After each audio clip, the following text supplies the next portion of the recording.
Bonjour! Salut! Aujourd'hui, on vous parle d'écriture. L'écriture parce que c'est une pratique qui nous fait tellement du bien. Une pratique qui nous permet de mieux se comprendre. Des fois, on vit des choses, puis on essaie de faire du sens, puis on est comme perdu un peu. D'écrire, ça nous permet de mieux se comprendre. Écrire aussi parce que des fois, on cherche des réponses à nos questions. On a besoin de trouver une réponse et dans le fond, on écrit puis on se rend compte que moi, souvent, j'écris dans mes cahiers, je sais pas. Et quand je me relis, je suis comme, mais voyons, je l'ai écrit dans mon cahier, c'était évident, tu sais, finalement. On peut écrire aussi parce que des fois, on a un trop-plein, on fait des choses difficiles. Et là, on dirait que la soupape, elle va sauter, là. Donc, des fois, d'écrire, ça permet de vider tout ce qui est pris, puis avant que justement ça saute, ça vaut la peine d'écrire. Aussi, parfois, écrire parce que c'est pas tout le monde qui a de la facilité à s'exprimer. Des fois, le chakra de la gorge, c'est pas nécessairement facile ou même des fois, on s'exprime peut-être trop vite aussi. On vit quelque chose, puis là, on va aller super impulsif, puis on va comme... Et ça va peut-être mal sortir. Fait que moi, souvent, je vais écrire pour justement comme diminuer la pression, faire du sens de qu'est-ce qui est pour être capable de m'exprimer d'une façon plus calme aussi, qui va certainement mieux sortir. Aussi, pour mieux se connaître. Donc, parce que la connaissance de soi, pour moi, c'est de vivre une vie justement plus alignée de ça. Fait que pour mieux se connaître, écrire. Donc, voici pourquoi on vous parle d'écriture aujourd'hui, pourquoi ça fait du bien. Dans le fond, on va vous parler un peu de notre... par où ça a commencé, comment ça a commencé pour nous, l'écriture. On va aussi vous partager des trucs, parce qu'on le sait, là, ça va vite, des fois c'est difficile de prendre du temps, donc comment est-ce qu'on peut intégrer cette pratique-là à notre vie. Et aussi, on va surtout vous partager des listes qu'on fait qui sont vraiment inspirantes, qui nous font du bien, des listes incroyables. Donc, stay tuned, restez à l'écoute, ça devrait être vraiment intéressant aujourd'hui. Donc, comment ça a commencé pour toi, Steph, l'écriture? Comment ça a entré dans ta vie? Je dois vous dire que j'ai eu un journal même au primaire. Alors moi, j'ai toujours été très attirée vers les journaux intimes. Et là, vous allez voir, aujourd'hui, j'ai une belle petite boîte avec plein de trouvailles. Même Mélanie n'est pas au courant. Alors, scoop! Est-ce que vous vous souvenez au primaire, les éditions, je ne sais pas si c'est aussi populaire aujourd'hui, La Courte Échelle. Oui. Et j'avais trouvé le formidable journal intime d'Annie Croche. Et ça m'avait apporté à moi-même écrire mon propre journal étant enfant. Et puis je l'ai encore. C'est vraiment intéressant tout ce qu'on va lire là-dedans. Aussi, quand on se confie à soi-même, on n'a pas la même censure que quand on va se confier à quelqu'un. Alors, on va se permettre d'être 100% nous-mêmes, de garrocher ça sur le papier et advienne que pourra. Et aussi, il y a quelque chose qui est venu dans ma vie un peu chambouler les choses au niveau du journal intime et c'est le journal d'Anne Frank. Donc, Anne Frank, probablement que vous la connaissez. Et c'est sûr que si vous faites un Google, faites des recherches, on va trouver facilement des ouvrages, que ce soit en son journal, mais des dérivés aussi, avec beaucoup d'images, des contes pour enfants. Il y en a de toutes sortes. En fait, j'ai tellement lu là-dessus. Il y en a beaucoup. Et puis elle avait écrit son journal le 12 juin 1942, le jour où elle a reçu le dit journal. Et il a été publié pour la première fois en 1947. Alors ça a été traduit en plus de 70 langues. Et puis, c'est un livre composé de son journal intime. Et puis, elle, c'était une jeune fille juive allemande exilée aux Pays-Bas. Et elle s'est cachée dans l'annexe avec ses parents, sa sœur et une autre famille de 4. Et puis, pendant 2 ans, elle a écrit le plus qu'elle pouvait. Elle était cachée, il devait vivre la nuit et dormir le jour. Alors, c'était pendant l'occupation des Pays-Bas par l'Allemagne nazie. Et elle, dans le fond, elle avait fait ce journal et malheureusement, elle est morte dans les camps de concentration. En fait, tous les gens de l'annexe sont morts, sauf le père, qui lui a pris le journal, a publié le journal et a réalisé le grand rêve de sa fille de devenir écrivain. Alors, tout est lui qui est devenu écrivain ou c'est elle qui c'est elle parce qu'il a publié son journal. Et puis elle écrivait au début pour le plaisir et puis par la suite, elle s'est rendue compte en entendant la radio la nuit, bien sûr, que les écrits allaient être publiés après la guerre. Alors, elle avait biffé des passages. Je vais vous laisser découvrir Anne Frank, mais il y a encore un musée sur elle aujourd'hui et c'est encore un roman qui est énormément lu. Fait que si je comprends bien, dans le fond, Journal intime, ça, la courte échelle, ça a commencé tôt là, pour toi. Là. C'était comme au primaire. Troisième année, probablement. Troisième année. Que j'ai commencé à écrire. C'est quelque chose que tu as lu comme plus tard? Non, qui t'a primaire aussi. Jeune. Ouais. Okay. C'est sûr que moi, mon garçon, il a 11 ans, je l'ai déjà incité, ça fait quelques années qu'il tient un journal intime. Et je trouve que c'est vraiment important. Ouais. J'ai pas eu cette chance-là, mais qu'il y a personne qui lise ton journal et qui s'immisce dans ta vie sans autorisation. Donc, c'est important de laisser les enfants avoir leur journal. Et s'ils veulent nous le montrer, qu'ils veulent bien nous le montrer. Exact. C'est important. Moi, contrairement un peu à Steph, j'ai pas accroché tellement. C'est ça, je suis pas tombée sur quelqu'un qui écrivait un journal, donc j'imagine que j'avais pas de modèle de journaling quand j'étais jeune. Fait que c'est sûr que c'était pas une pratique que je faisais. En fait, un des premiers journaux que j'ai eu, c'est Steph me l'a donné, mais comme 2 fois, parce que je me rappelle, tu m'avais acheté un journal, tu sais, il y avait une belle fille, là, comme de cartoon un peu, fait qu'elle m'est arrivée avec ça, mais tu sais, encore, c'était pas une pratique, ça, c'était il y a quand même très longtemps de ça, là, fait que tu sais, je dirais peut-être 2012-2011, en tout cas, ça fait quand même longtemps. Puis c'est pas quelque chose que j'avais, tu sais, je faisais un petit peu une fois de temps en temps, quand même, dans ces écrits-là. Là où est-ce que ça a quand même plus commencé, c'est quand j'ai eu mon premier enfant. Ah, fait que c'était en 2014 là, que j'étais enceinte. Et là, Steph m'est arrivée avec un journal, un cahier. Tu sais, puis là, ben, souvent, on a des journaux avec des petites photos. T'sais, on sait comment c'est fait, un peu les cahiers pour nos enfants. Mais là, c'était vraiment comme un cahier ligné, avec absolument rien dedans. C'est comme écrit là-dessus, Mélanie. Puis là, on dirait que ça m'a interpellée. Puis j'ai vraiment écrit sur ce que je vivais pendant ma grossesse. Mais c'était... Tu sais, des fois, on peut le faire comme pour que notre enfant le lise, mais moi, cette fois-là, j'avais vraiment fait pour moi, tu sais, pour me rappeler des choses, tout ça, pour m'y référer, parce qu'aussi, la mémoire, c'est vraiment une faculté qui oublie. Hein? On a l'impression qu'on a une bonne mémoire, puis on se rappelle de tout, mais il paraîtrait qu'à chaque fois qu'on raconte l'histoire, ben, il y a quelque chose qui va changer dans notre histoire à toutes les fois, finalement, puis c'est inconscient, là, c'est pas volontaire, c'est pas par manque d'honnêteté, c'est juste comme ça, puis c'est vraiment... Notre mémoire aussi, tu sais, on le voit, des fois, on fait une séparation, puis on se rappelle juste du beau de la personne. Fait que la mémoire, c'est vraiment une faculté qui oublie. Surtout que ce que Mel dit, c'est que c'est aussi dans le positif et des fois dans le négatif. Des fois, on va se rappeler vraiment du négatif d'une situation, puis on va avoir tendance à oublier le positif, puis l'inverse, c'est vrai aussi. Ouais, fait que quand on lit, combien de fois tu me dis « Hey Steph, j'ai lu ça dans mon journal », puis je suis comme « Ah oui !» Ou inversement, c'est très intéressant de prendre en note le day-to-day, comment on se sentait à ce moment-là. Ben oui. Puis, c'est ça. Moi, je pense que même si ça a commencé un peu là, je pense que quand c'est devenu vraiment quelque chose de plus régulier pour moi, c'était quand j'ai lu un livre que ça s'appelait Le Miracle Morning par Hal Elrod. Et c'est ça, en fait, c'était le Miracle Morning et lui, il parlait des Life Savers. Donc, les Savers, c'est un acronyme. Dans le fond, chaque lettre veut dire quelque chose. Ça, c'est un livre vraiment que je vous suggère, qui m'a fait beaucoup de bien parce que chacune de ces lettres-là, il dit, si tu intègres ça à ta vie, ça va vraiment t'aider. Puis dans le fond, c'était le silence, donc la méditation, les affirmations pour le A, la visualisation pour le V, exercice pour le E, lire, read pour le R, puis S, le dernier, c'était scribe, c'était d'écrire dans le fond. Puis là, quand j'ai vu ça, ben, je me suis mis à encore plus écrire. Puis même, des fois, j'avais un livre, c'était pour la créativité, puis ça disait, si tu veux retrouver ta créativité, écris aussi. Donc, c'est vraiment quand j'ai commencé à intégrer ça que là, c'est une pratique qui est devenue plus régulière pour moi, puis j'aime beaucoup aussi me référer à mes journaux, pour vraiment revenir, ah oui, comme je me sentais comme ça. Donc, vraiment, c'est comme ça que ça a commencé pour moi. Fait que là, on serait rendu à nos trucs. Comment qu'on fait pour intégrer une pratique d'écriture à notre vie? Parce qu'on le sait, ça va vite, c'est pas facile. Moi, c'est sûr que numéro 1, un beau cahier. Hein? On s'achète un beau cahier pour commencer, des beaux crayons aussi. On veut être motivé. Donc, moi, c'est sûr que c'est des choses que je fais. Puis ensuite de ça, ben, c'est de se créer une routine. Hein? Des fois, c'est pas facile, c'est pas tout le monde qui a de la facilité à se faire une routine. Mais ça prend une discipline. Puis dans le fond, moi, ben c'est soit qu'on peut écrire le matin, hein, avant de se lever, on se réveille, puis là, on peut prendre un moment pour écrire. Des fois, ça peut être nos rêves.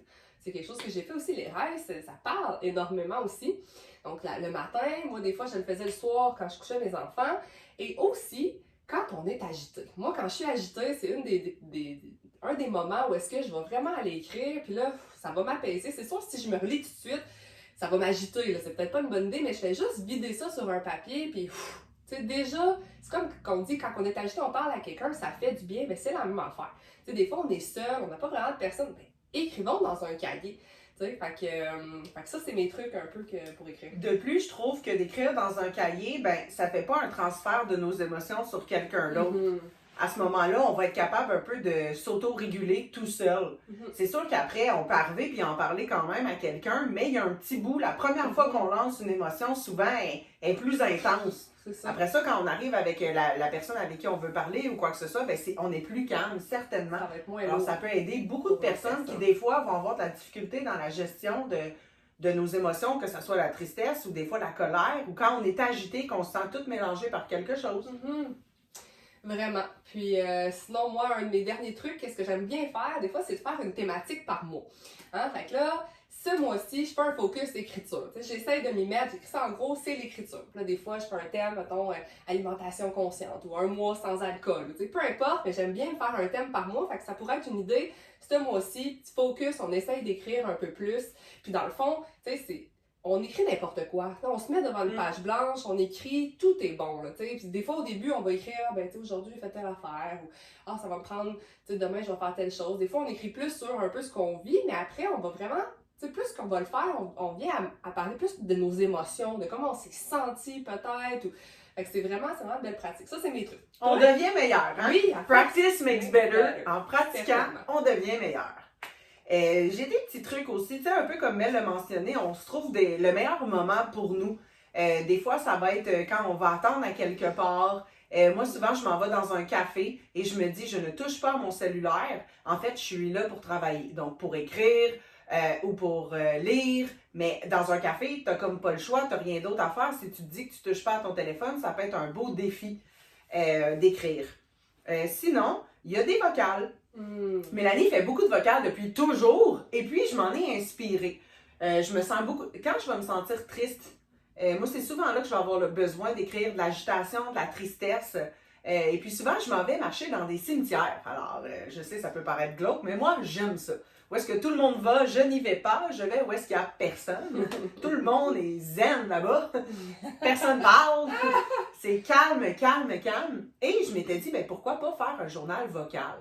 Alors, je me suis mis à dater ce journal-là et je sépare ça par année, 2023, 2024. Et puis, je vais parler de mes états d'âme et tout ça. Et c'est facile à un moment donné d'aller se réécouter à tel moment de sa vie ou à telle activité ou à tel événement qu'on a vécu, d'aller se réécouter. Et puis en plus, avec le vocal, ben, ça va plus vite parce que moi aussi, je fais du journal, du journaling, mais en parlant, ça sort avec l'émotion. Des fois, on pleure, des fois, on rit. Puis c'est vraiment comment on se sent à 100%. Puis moi, je trouve qu'il y a comme un avantage aux deux parce que je trouve qu'un vocal, ça va aller plus vite de raconter, mais des fois, c'est plus long de se réécouter. Hein? Parce que là, on a parlé, fait que là, ça prend un 15 minutes pour s'écouter, tandis que je trouve que écrire, c'est plus long, mais après, pour moi, en tout cas, c'est plus rapide de me relire que de réécouter mes vocals. Fait que les deux ont comme un... C'est à essayer de tester qu'est-ce qui est bon pour vous, qu'est-ce qui résonne avec vous là-dedans. Des fois, c'est plus facile de commencer en vocal. Des fois, on est plus à l'oral, à l'écrit. C'est de regarder. Puis je pense aussi, moi, ça va m'arriver dans le bain, ça va m'arriver dans plein d'endroits, mais j'ai encore le moment d'écrire que j'aime beaucoup, quand même encore. Donc, je fais les deux. Quand je vais écrire mes gratitudes, quand je vais écrire dans un café, je fais pas de vocal devant tout le monde. Je pense que les deux sont importants. Puis, il y a aussi un grand truc que j'ai, c'est que dans mon sac, quand je pars, j'ai tout le temps un sac à dos, souvent. Parce qu'avec les enfants, c'est plus facile de tout shooter là-dedans. Et aussi parce qu'il y a tout le temps un petit cahier de notes et un livre facile à lire. Alors, à quelque part, je suis dans une salle d'attente. Il y a du retard. Oui, j'ai mon téléphone. Je pourrais faire comme tout le monde, embarquer là-dessus. Mais j'ai tout le temps mon livre. J'ai tout le temps mon petit cahier. Si j'étais avec mes enfants, tiens une feuille pour gribouiller. Je suis tout le temps, finalement, équipée. Donc, des fois, on peut juste prendre un moment puis être dans notre corps. Attendre. Ouais. Juste être là. Puis écouter, regarder, sentir, faire du body awareness qu'on appelle respirer. Hein? Combien de fois est-ce qu'on prend conscience de notre respiration? Mais moi, ça, c'est l'ennui aussi. Puis des fois, des idées qui partent. Parce qu'on n'a pas rempli non plus tout le temps ces moments-là d'attente. Fait qu'il y a une autre pratique que je trouve intéressante. Et puis, un truc que j'ai aussi qui est très intéressant, qui est très motivant, c'est que j'ai une boîte. J'ai une boîte qui est magnifique, une belle boîte que j'ai prise dans un $1 ou 2 près de chez vous. C'est une belle boîte où est-ce que je vais accumuler les lettres que je vais m'écrire, tous mes journaux intimes à travers des années. Hein? On sait qu'on en a plusieurs. Et aussi, s'il y en a qui ont de la difficulté à écrire, j'ai une piste de solution pour vous et c'est les cahiers d'activité. Alors là, je vais vous en dire rapidement, mais on va écrire c'est lesquels, mais il y en a plusieurs. On va au Renaud-Bré, Archambault, il y en a tout le temps plusieurs. Il y en a que ça va être self-love, les cahiers d'exercice pour enfin s'accepter. Et c'est important de les dater. Comme ça, après, on peut revenir puis se relire comment on se sentait. Vraiment, on va leur montrer. Regardez comment c'est beau en plus, c'est inspirant. Ça nous oui, parle de c'est magnifique. Sinon, il y en a un qui s'appelle les 52 List Project, il est en anglais. Mais ça, c'est très intéressant parce que tu l'ouvres, puis il est séparé par saison, mais moi, je l'ouvre spontanément. Et puis, ça va me dire, OK, dites-moi les choses que vous voulez lister qui pourraient changer votre vie si tu pouvais maintenant. Alors là, en octobre 2023, j'avais écrit telle chose, mais je me suis laissé de la place pour revenir peut-être en 2025, recontinuer d'écrire et tout ça. Et c'est vraiment de ça, je l'avais pris sur Amazon, un petit livre tout petit qui peut se traîner facilement dans le sac à dos ou mettre sur la table de nuit, tout dépendamment de votre moment. Puis ça, c'est cool parce que, un peu comme elle vient de dire, des cahiers comme ça, moi j'en ai un justement, que j'en ai un pareil avec mon chum. Fait que des fois, ça peut être avec un ami, ça peut être avec un membre de sa famille, mais là, on s'achète comme le même cahier. Puis moi, j'aime bien vraiment comme ouvrir ça n'importe où. Qu'est-ce qui vient? Puis souvent, mais c'est ça, tu sais, je le répète souvent, ça, c'est ça qu'on a besoin de répondre à la question. Fait que, un petit exercice des fois qu'on peut faire avec une personne qu'on aime bien. Puis aussi, c'est le syndrome de la page blanche à ce moment-là, quand on a des questions guidées. C'est plus facile. Comme ici, j'ai un exemple, ce livre est pour vous, 101 exercices créatifs pour prendre soin de soi. Quand on a un petit laps de temps, ben un exercice, c'est une seule page. Alors, c'est facile. Des fois, il nous apporte à faire des petits dessins aussi ou un autre cahier, améliorer l'estime de soi, des petits cahiers. Donc, c'est plein de petites activités d'écriture, des pistes. Et ensuite, ben moi, je mets ça dans ma petite boîte. Et s'il m'arrive quelque chose, Mélanie, viens chercher la boîte chez moi. OK, je pense qu'on est rendu à vous partager nos listes, vraiment des choses comme des questions qu'on s'est posées, puis qui nous ont vraiment permis de cheminer, d'évoluer en tant que personne. Moi, je dirais que dans les premières questions que je me suis posées dans la vie, puis que ça m'a vraiment comme réaligné sur mon cheminement, c'était au niveau de mes valeurs. Je lisais un livre, c'était Tout est toujours parfait de François Lemay. Et c'était comme quand j'ai recommencé, ça fait quand même longtemps de ça, c'était autour de 2017, quand j'ai commencé à lire, j'avais lu justement le Miracle Morning, tout ça, fait que ça disait, tu sais, lire, ça vaut la peine. Donc là, j'avais commencé ça, et dans le livre, il parlait de, c'est quoi tes valeurs? Qu'est-ce qui est important pour toi? Puis on dirait que c'était pas une question que je m'étais jamais arrêtée à me poser finalement. Et là, ce qui était le fun aussi, c'est que dans le livre, il y avait une liste. Puis là, on l'a sortie, elle est disponible, cette liste-là. Vous irez voir sur Internet. Il y en a d'autres aussi, parce qu'il n'y a peut-être pas tout écrit. Là. Steph me disait que justement, elle a pris une autre liste, puis il y avait d'autres valeurs qui étaient venues. Peu importe, faites un Google d'une liste des valeurs, ça va être la bonne liste pour vous. Et là, moi, j'avais pris cette liste-là, puis là, tu sais, c'est vraiment, bon, ben, je lis les mots, puis rapidement, qu'est-ce qui résonne? Qu'est-ce qui fait, ah, ça, c'est, wow, tu sais. On se pose pas trop de questions. Ouais, ça, c'est-tu, pour moi, ah, tu sais, ça va monter, oui, ça c'est ça, t'sais, ayez confiance, hein, vous avez ces réponses-là à l'intérieur de vous. Et là, moi, j'avais sorti, c'était quoi mes 3 valeurs les plus importantes, et là, ça m'avait fait remettre en question, ben, est-ce que ces valeurs-là, est-ce que je vis selon ces valeurs-là actuellement, dans ma relation, dans ma vie professionnelle, dans ma vie personnelle aussi, est-ce que c'est quelque chose que je mets de l'avant, puis si c'est pas le cas, mais peut-être que j'ai des choses à réévaluer, puis finalement, ça m'avait amené à tout changer, ces sphères-là, finalement, fait que c'était vraiment...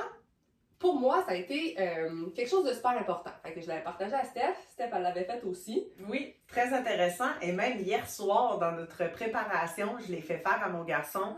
Puis j'étais vraiment étonnée de ses réponses. Là, je l'ai fait signer avec la date et tout ça. Il va pouvoir mettre ça dans son journal, dans sa boîte. C'est très intéressant parce qu'on peut être en accordance avec où on veut s'en aller dans la vie et ce qui est important pour nous. Et ça peut nous permettre aussi de comprendre mieux. Moi, quand j'avais fait l'exercice, il y avait sécurité qui était sortie, puis j'étais comme « Oh mon Dieu, je comprends tout maintenant! » Alors, des fois, je vais me sentir moins mal d'être comme je suis parce que je sais que c'est mes valeurs. Et les valeurs, c'est intouchable. Hein? Vraiment. Toi, ça t'avait amené une autre liste aussi, oui, là? Une autre liste, c'était durant mon arrêt de travail. Il m'avait fait faire ça en ergothérapie. Puis cette liste-là m'avait énormément parlé parce que, je vais vous donner un exemple, moi, ma mère, elle a un grand sens de l'orientation, elle est super bonne. Puis là, moi, je m'étais dit, mais pourquoi j'ai pas ça? Puis je travaille, mais ça se développe pas tant que ça. Pourtant, on a des qualités. Alors, vous faites la même chose, vous regardez sur Internet, liste des qualités, vous prenez celle qui est bonne pour vous. Moi, il me l'avait déjà proposé et il fallait souligner toutes celles qu'on pensait avoir. Et à la fin, il fallait en ressortir 5 principales. Et puis ça, c'était tellement intéressant parce que j'avais même fait l'exercice avec Mélanie. Puis j'étais impressionnée de ses qualités en plus. Et aussi, on avait la même qui était curieuse. Puis là, c'était le fun de voir qu'on avait quelque chose en commun. Et si à quelque part dans notre vie, on a des moments difficiles où on se trouve moins bon dans quelque chose, où on est dans une compétition de sport, puis là, on trouve que c'est pas notre force, ben c'est pas grave. Parce que regarde, tu as les 5 qualités que tu as là, que tu as trouvées et qui peuvent aussi changer dans le temps, mais c'est pour être fier de soi, se connaître mieux et connaître un peu sa valeur. Se raccrocher à ça des fois, comme elle dit, quand on vit des choses difficiles, puis là on se tape dessus, puis notre discours interne, parce que là, dans cette chose-là qu'on fait, qui est certainement pas alignée avec nous, ben on se sent comme pas super bon, pas assez, pas à la hauteur, ben là, dans le fond, parce que c'est comme une étiquette un peu qu'on se met, mais des étiquettes plus négatives que, on devrait éviter de se mettre des étiquettes, mais je trouve que des fois, dans le positif, ben ça nous fait du bien, ça nous fait de quoi s'accrocher à un autre, je suis pas ça, mais dans le fond, moi, je suis super curieuse, ou je me trouve vraiment intelligente, ou vraiment drôle, ou, fait que là, ça nous remonte un petit peu dans notre confiance en soi pour notre amour de ça aussi. Fait que j'avais trouvé intéressante pour se faire du bien, cette liste-là aussi. Mais on peut pas tout posséder les qualités, on a des défauts aussi. Alors des fois, se concentrer sur le positif. Exact. Très bonne idée. Exact. Toi, Mélanie, il y a une liste vraiment puissante. Mais puissante que tu avais trouvée.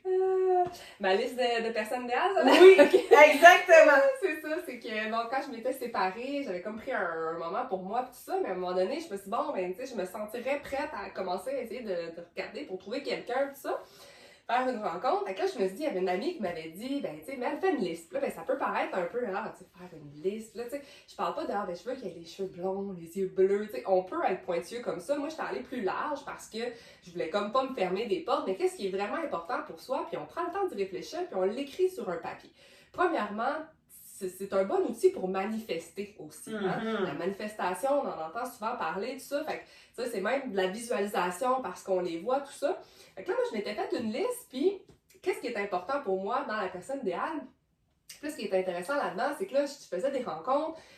Puis là, j'étais comme, wow, on dirait que, ma liste, c'est là. Et là, ça marche encore pas. Puis là, j'ai réalisé que dans le fond, il y avait quelque chose qui est important pour moi, mais que j'avais pas mentionné nécessairement. Fait que là, je faisais une réflexion de plus. Puis là, j'étais allée en faire une deuxième liste. J'étais allée un petit peu plus. Mettons, au début, j'avais écrit des mots. Je voulais que ce soit famille, je voulais qu'on soit lover. C'était comme des mots. Puis là, ma deuxième liste, là, j'avais plus écrit des phrases. Qu'est-ce qui était.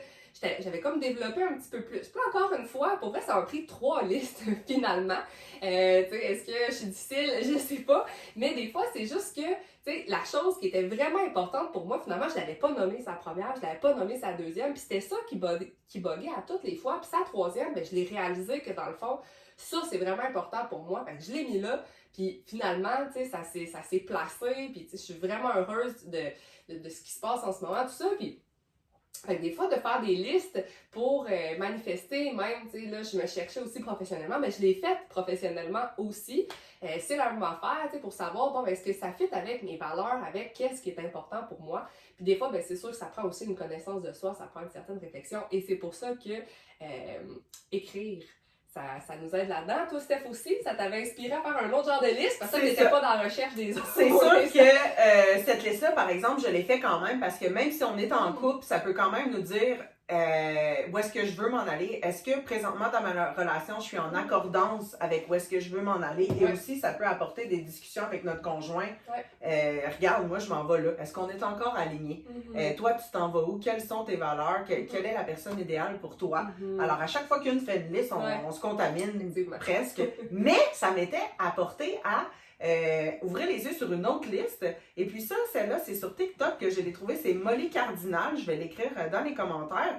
Et elle disait, oui, on fait une liste de la personne idéale qu'on veut trouver, mais vous, c'est quoi la personne idéale que vous voulez être? La femme de vos rêves. Est-ce que vous l'incarnez, cette personne-là? Quels sont les adjectifs qui décrivent cette personne-là? Qu'est-ce qu'elle fait? Qu'est-ce qu'elle mange? Quelles sont ses habitudes? Et ça aussi, de l'écrire, ça peut nous apporter à, tranquillement, pas vite, incarner de plus en plus cette personne-là. Et aussi, c'est très important, quand on demande à quelqu'un d'être généreux envers nous, d'être bon, d'être gentil, est-ce que nous, on est capable de donner ça?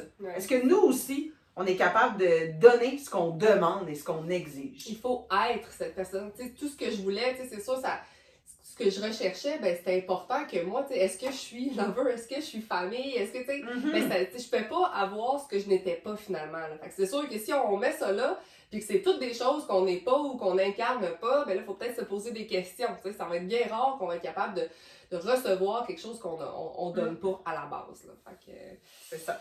Fait que c'est ça. Je voulais parler un peu de gratitude, mais je vais te laisser le bout là-dessus. C'est juste que moi, je sais que des fois, je suis avec des gens qui se mettent beaucoup d'attentes dans la vie.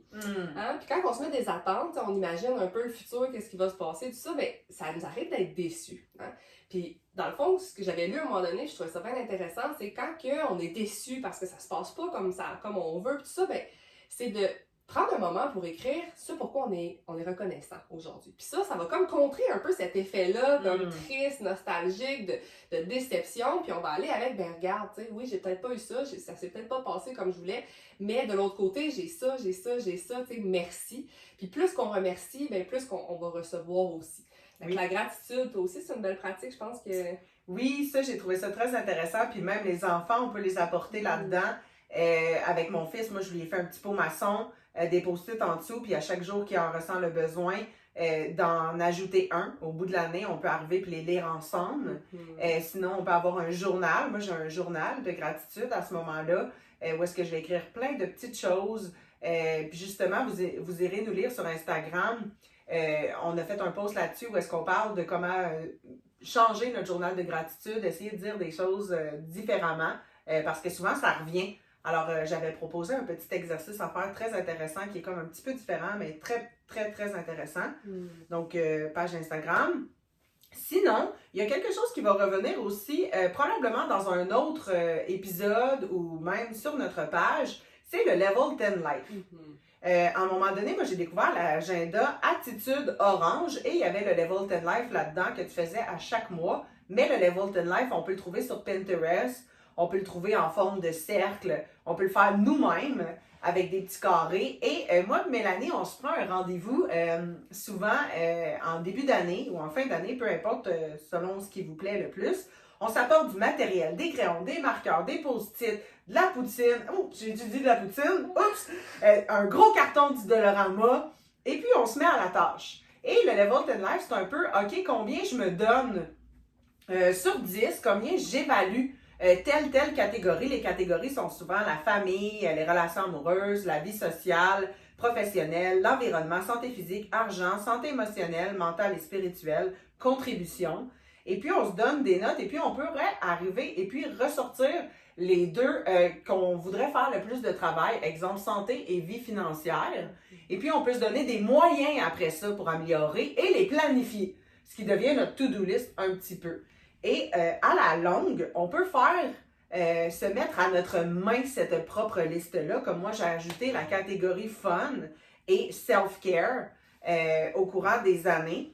Et même que je sais que Mélanie, elle prend le temps d'écrire ses accomplissements et ses fiertés de l'année. Ouais, comme c'est un atelier qu'on fait en fin d'année ou au début de la nouvelle année, ben souvent je reviens, bon, des fois je peux reprendre cet exercice-là, Stéphane le fait un petit peu plus petit pour qu'elle range dans un cahier, mais justement pour y revenir, puis faire comme, ok, tu sais, ça c'était mes objectifs ou qu'est-ce que j'aurais aimé, puis tout ça, puis, tu sais, qu'est-ce que j'ai réussi, qu'est-ce que j'ai réalisé, de quoi est-ce que je suis fière. Puis, fait que ça, j'aime ça aussi, j'ai ajouté ça, effectivement, cette liste-là. Et puis, cette liste-là, ce qui est intéressant, c'est que à la longue, on avait commencé, je pense, on faisait le baptême de ton fils, ça fait des années qu'on fait ça, et puis on peut vraiment voir l'évolution. On peut ajouter des catégories, on peut s'écrire une lettre, c'est toi qui avais commencé ça, et je t'ai copié, une lettre que je rajoute dans ma petite boîte ici. Et puis aussi, moi, je me mets un mot de l'année. Un mot de l'année, puis à la fin de l'année, je vais me dire, est-ce que j'incarne ce mot-là? Est-ce que j'ai réussi? Et souvent, comme je me l'étais donné en début d'année, eh bien, j'ai travaillé très fort pour qu'à la fin de l'année, je sois capable de faire, OK, je m'en trouve un autre pour cette année. The job is done. Et puis, c'est sûr que ça nous apporte à faire une rétrospection, comme dirait Mel, mais aussi des plans pour le futur qui vont devenir un peu des choses qu'on va rajouter sur notre to-do list. Alors, quand on sait où est-ce qu'on s'en va, ça va toujours mieux. Exact. Sinon, moi, il y a vraiment ça, c'est mon top 3 certainement de mes listes préférées. C'est mes listes de 25 que je les appelle. C'est un atelier que j'avais commencé à faire comme autour de 2020. Ça m'avait tellement interpellée. C'était de réfléchir à ces 3 listes. Il y en a une, c'est 25 choses que j'aimerais avoir, 25 choses que j'aimerais faire et 25 choses que j'aime faire. Puis là, je les trouve super intéressantes parce que puis là, ça en prend vraiment beaucoup. Ok, je dis 25, ça peut être 20, mais c'est pas 5. Ok, parce que tu sais, 5, 10, des fois c'est facile de trouver ça, mais là, si tu montes jusqu'à 20, 25, ben, il faut vraiment que tu réfléchisses, là, parce que, tu sais, avoir au début, tu sais, je me rappelle, un peu mes listes ont évolué, en 2020, je voulais avoir un beau char, une grosse maison, tac, tac, tac. Puis là, ben, tu sais, ça a évolué, là, maintenant, je veux de la paix, de la joie, tu sais, fait que c'est intéressant, comme, de voir ça aussi, mais bref, fait que là, il y avait comme la liste à voir. Puis après ça, ensuite, la liste de faire, ben ça, c'est un peu comme la bucket list. Qu'est-ce que j'aimerais réaliser dans ma vie? C'est quoi mes 25 choses qui m'interpellent? Fait que là, on met ça là. Puis moi, une que j'aime beaucoup parce que je trouve que, on a tous des dons, je l'ai souvent dit, des dons uniques à chacun, puis on est là pour quelque chose, certainement, sur cette terre, selon moi. Et ça prend de se connaître, t'sais. Puis des fois, ben c'est ça, en étant jeune, on dirait qu'on se connaît un peu plus, on fait les choses qui nous attirent, t'sais, tout ça, mais après ça, avec l'école, on a comme plein de layers, plein de couches qui se mettent par-dessus notre être, fait qu'on se perd un peu là-dedans, fait que retourner, puis retourner à la rencontre de soi, puis recommencer à se connaître, ben ça fait que c'est ça, on vit une vie plus alignée qui fait du bien. Et bref, cette liste-là, ben, de ce que j'aime faire, ben, c'est ça un peu. Qu'est-ce que j'aime faire? Se retrouver des passions, se retrouver des étincelles, comme on parle souvent.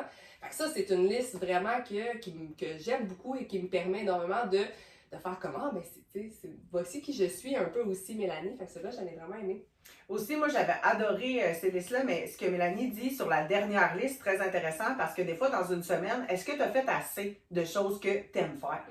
Cette liste-là peut nous apporter à faire des choses soit avec nos enfants, avec notre conjoint, avec nos amis, avec nos parents. Cette liste-là, c'est des choses qu'on aime faire. Alors, pourquoi aller piger dedans puis en faire plus des choses qui nous rendent heureux? Quand on est triste, d'aller piger dans cette liste-là de ce que je voudrais faire, mais ce que tu aimes faire aussi. C'est très pétillant faire cette liste-là, puis ça bouge beaucoup. L'évolution est incroyable. Même moi, je me suis rendu compte comment j'ai travaillé sur mon côté matérialiste autrefois. Je le vois moins là, dans mes listes aujourd'hui. Bucket list? Non, c'est ça. Fait que bucket list. Sinon, une liste que moi j'avais faite, parce que ça en parle un peu avec ce que j'aime faire, ça m'a comme aussi amené à faire une liste d'étincelles. Ça, c'est comme quelque chose que j'avais fait dernièrement. Tu sais, qu'est-ce qui m'allume? Qu'est-ce qui met des étoiles dans mes yeux? Ça, c'est encore une fois François Lemay qui disait ça, tu sais. Puis c'est d'en faire plus de ces choses-là. Fait que, tu sais, j'ai un mouvement, comme là, normalement, j'avais envie d'essayer des arts martiaux. Tu sais, je l'ai écrit sur ma liste. J'ai envie de prendre des cours de chant. Mais... Fait que là, ben voici les mouvements. Qu'est-ce qui monte en moi en ce moment? Puis ensuite de ça, ben c'est go, tu sais, c'est de sortir de sa zone de confort puis de le faire. Fait que, tu sais, cela, j'avais trouvé ça vraiment intéressant aussi. C'est quoi mon mouvement du moment? Je me sens interpellée à faire ça, je l'écris là-dessus. Puis ensuite de ça, ben j'essaie de mettre ça en place pour voir est-ce que ça, tu sais, où est-ce que ça peut m'amener? Parce que c'est en essayant certaines choses que là, ça va peut-être ouvrir des portes. Donc, fait que cette liste aussi, j'avais bien aimé. C'est très intéressant parce que cette liste-là, moi, m'a fait beaucoup découvrir de choses sur moi, la liste des étincelles. Puis c'est qu'aussi souvent, peut-être qu'avant, dans ma vie, et vous me corrigez si je me trompe, probablement qu'il y a d'autres personnes qui sentent comme moi, qu'on avait ces étincelles-là, mais qu'on faisait rien avec. Mais là, de l'écrire dans notre téléphone, dans un cahier, peu importe, bien, ça nous met pas mal plus en action de le faire. Tu sais, Mélanie, maintenant, elle a fait des cours de karaté, puis attention! C'est du jujitsu. C'est ça! Attention, pareil! Mais je vous invite à le faire, ça peut être ce qui nous pétille à tout niveau. Des activités qu'on veut faire, quelque chose qu'on voudrait avoir, quelque chose qu'on voudrait développer chez nous comme compétence. C'est très important. Aussi, je voulais vous parler de la to-do. Tu sais, la to-do de tout le monde. On a une to-do au travail, une to-do dans la vie. Moi, avant, je faisais partie de ceux-là qui se prenaient une to-do, une feuille de cartable, là, puis je remplissais ça. Il y en avait peut-être 18, puis à la fin de la journée, je n'avais fait 2, puis je n'étais pas fière de moi. Je me sentais, voyons, j'en ai donc bien à faire. Et puis maintenant, j'ai un nouveau truc que vous allez sûrement connaître déjà, mais que peut-être vous ne mettez pas en pratique, d'en mettre juste 3. Puis d'essayer de se dire à la fin de la journée, mon Dieu, j'ai réussi à faire mes 3. Puis on a plus le sentiment du devoir accompli, puis aussi de trouver 3 to-do qui sont alignés avec où est-ce qu'on s'en va. Vraiment, notre but, nos objectifs. C'est drôle parce que justement, moi aussi, je suis une grande faiseuse de listes de to-do. Mais moi, c'est comme un peu le contraire de Steph parce que moi, je faisais une très grosse liste. Ouais. Sauf que moi, je suis beaucoup dans la performance. Fait que là, tac, tac, là, je rayais ma liste. Puis là, je suis juste comme brûlée ben raide. Fait que là, dernièrement, puis aussi, c'est très rigide. C'est comme, il faut que je fasse ça, il faut que je fasse ça, il faut que je fasse ça. Fait que là, maintenant, peut-être que je fais quand même une grande liste, mais je fais comme, OK. Qu'est-ce que j'ai envie de faire aujourd'hui là-dedans, là? Et non, il faut. OK, fait que faut que je fasse ça, faut que je fasse ça, faut que je fasse ça. Fait que, tu sais, moi, c'est comme un petit peu différent parce que j'étais performante. Fait que là, je me claquais toute la liste, mais j'étais brûlée, tu sais. Fait que des fois, d'en faire une plus petite pour me ménager, numéro 1. Ou sinon, d'être un petit peu plus flexible puis de faire comme, OK, tu sais, voici ce qui m'interpelle dans cette liste-là aujourd'hui par rapport, tu sais, de se questionner par rapport à qu'est-ce qu'on sent, qu'est-ce qu'on a besoin. Tu sais, des fois, on est brûlé, c'est une liste qu'on fait pas de tout doux, là, tu sais. Faut s'écouter, faut écouter notre corps aussi là-dedans. C'est ça, puis en se gardant de l'énergie aussi pour les choses qui sont vraiment importantes, ben peut-être que ça va être un peu plus facile pour nous de se faire des priorités. S'il y en a qui sont habitués de se faire des listes de 20 trucs, ben ressors les 3 les plus importantes, prends le reste de ta liste, mets-la de côté. Puis souvent, moi, je vais même mettre un petit post-it dans la cuisine que tout le monde va voir. Puis dans ma to-do list de la journée, il y a quelque chose que je vais pouvoir déléguer à mon conjoint ou à mon fils. Puis des fois, ça peut nous aider dans la charge mentale. Des fois, c'est pas juste les femmes, mais des fois, il y a des gens qui prennent tout sur eux. Ça peut être plus facile aussi de s'en dégager puis d'avoir moins une grande pression étouffante, d'avoir une plus petite liste de 3. Puis après, si tu l'as fini à midi, ben remets-toi-en un autre.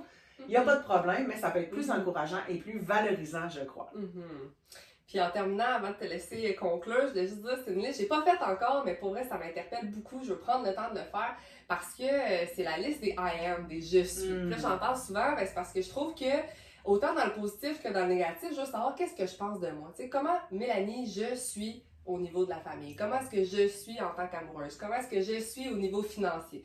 Tu sais, fait que là, ça, c'est comme pour soit essayer de m'améliorer justement dans des affaires que je serais comme un peu moins fière d'être comme ça, ou aussi de peut-être valoriser puis faire wow, tu sais, je suis comme ça. Fait que, en tout cas, c'est une belle liste que j'ai envie de réfléchir pour voir, tu sais, c'est quoi mon discours interne par rapport à moi-même, puis de voir, tu sais, si justement les je suis, il y en a plein de pas beaux, ben tu sais, il y a peut-être comme justement changer ça pour une façon un peu plus positive de parler de vous, puis ça, parce que ce qu'on se dit, on en a déjà parlé, notre parole soit impeccable, ben tu sais, c'est sûr que ça nous affecte, puis ça peut nous limiter aussi, fait que c'est une liste qui est sur ma to-do list. Je voulais conclure en vous parlant de la fameuse bucket list. On en a évoqué un petit peu avec les 3 listes de Mélanie. Mais je posais la question avec ma mère, toi, est-ce que tu as des listes? Et ma mère m'est arrivée avec, oui, j'ai une bucket list de choses que je veux faire, plus des voyages. Elle, c'est beaucoup en lien avec voyager. Et puis, ce qu'elle me disait que je voulais partager avec vous, c'est que souvent, je vais entendre des gens qui ont une bucket list, mais juste à la retraite. Juste de 80 à 100 ans. Puis, ça va bien mal visiter des musées en chaise roulante ou quand il manque un œil ou quand on est dans la démence. C'est important de faire les choses quand on est en santé. Puis je pense que si on attend trop longtemps pour faire notre liste de rêves, notre bucket list, ou les choses qui nous tentent, comme s'inscrire dans un cours de Jiu-Jitsu, si je le dis bien, c'est important de se mettre en action, de s'écouter, parce que des fois, il est trop tard. Puis je voudrais que vous viviez une vie plus alignée avec vous. Donc, je voulais vous laisser là-dessus. Oui! Et soyez au rendez-vous. Merci beaucoup de votre écoute. N'hésitez pas, partagez si vous avez des listes que vous faites de votre côté qui pourraient nous inspirer, partagez avec nous. S'il y en a certaines qui ont vraiment résonné, que vous allez essayer de votre côté, partagez sincèrement. On veut vous entendre. Merci! Merci!